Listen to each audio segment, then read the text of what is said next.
akala mo ay boring ang Science Center o Science Museum, wait till you see this Science Center. Dito nga yan sa Kurashiki, Japan, ang Kurashiki Science Center. Kung saan nga ay interactive museums na lahat dito ay pwede mong galawin o pwede mong hawakan at ikaw mismo ang maka-experience. Halika, subukan natin kung gaano ka-interactive itong museum na ito. Dito, lahat halos pwede mong galawin at i-try. Super interactive. Kaya hindi ka mabobore. May mga science experiments, hands-on exhibits. Hindi siya yung typical na science museum na titingin ka lang. Ito ay ikaw talaga mismo yung gagalaw o yung magha-hands-on dito.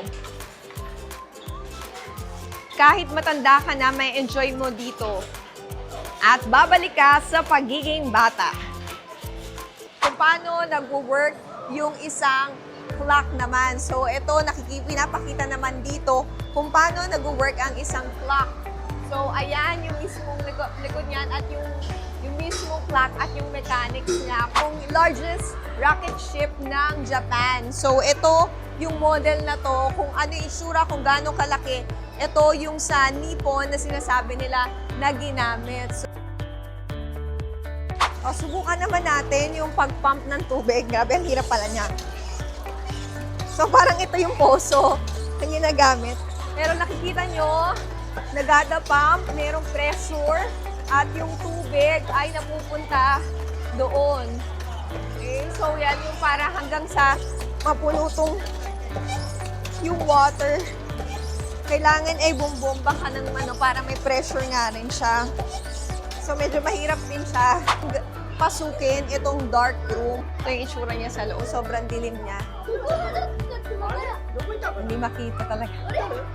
Oops!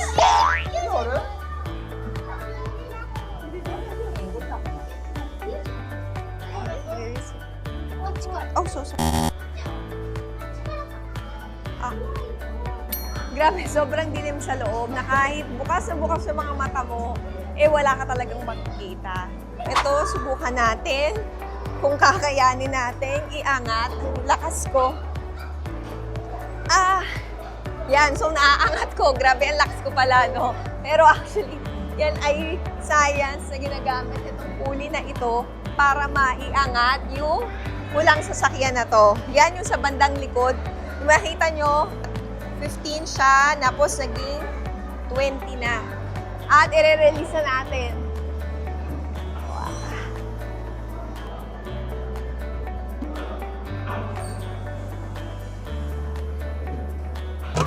Yun.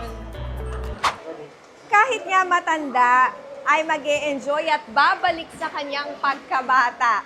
Kaya naman sulit ang pagpunta dito. Hindi ka lang mag-enjoy, may matututunan ka pa. Isama niyo na ito sa inyong next trip sa Japan. O si Faith Del Mundo, hatid ang magandang kwento.